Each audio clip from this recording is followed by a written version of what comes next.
But why, some say, the moon? Why choose this as our goal? And they may well ask, why climb the highest mountain? We choose to go to the moon. We choose to go to the moon. We choose to go to the moon in this decade and do the other things, not because they are easy, but because they are hard.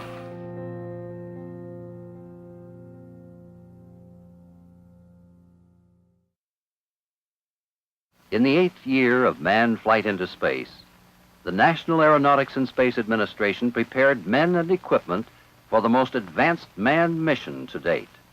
Apollo 8 was the first flight to the moon. We had information that the Russians were going to put a man around the moon in the late fall of 1968. Consequently, we changed Apollo 8's mission to fly to the moon, orbit the moon, and come back, and we did that over the Christmas holidays. We had to build a Apollo spacecraft that would hold 3 people. We sat on top of a large rocket called the Saturn V. It was a 3-stage vehicle that gave us enough velocity and on the proper course to coast all the way to the moon. The engines are armed. 4, 3, 2, 1, 0. We have liftoff. Man perhaps on the way to the moon. All continues to go well. My 2 companions were Frank Borman and Bill Anders. That was the 3 of us that made the flight. Houston, how do you read Apollo 8? Yeah, we hear you loud and clear, Apollo 8. Okay, the first stage was very smooth, and this one is smoother. Understand, smoother and smoother. Looks good here. The flight took about 3 days to get to the moon. We had charts of the various craters that we wanted to see. We wanted to look at the flat areas for making landings and later flights. Houston, what does the old moon look like from 60 miles, over? Okay, Houston, the moon is essentially gray. No color. We didn't know the significance of the mission with regards to things that we did or things that we said until we got back home.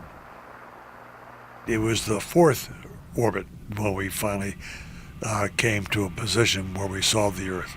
Oh my God, look at that picture over there. There's the Earth coming up. Wow, is that pretty.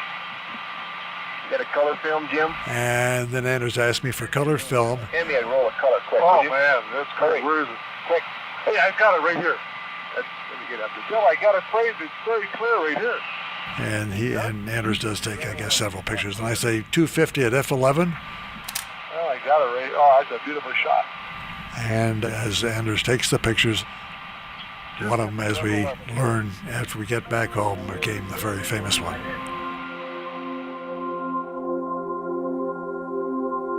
Following a direct descent flight path, Apollo 8 traveled 1,560 miles across the Earth's surface and splashed down in the Pacific with pinpoint accuracy. When we landed, of course, we were well received, being the first flight around the moon and very successful in getting back.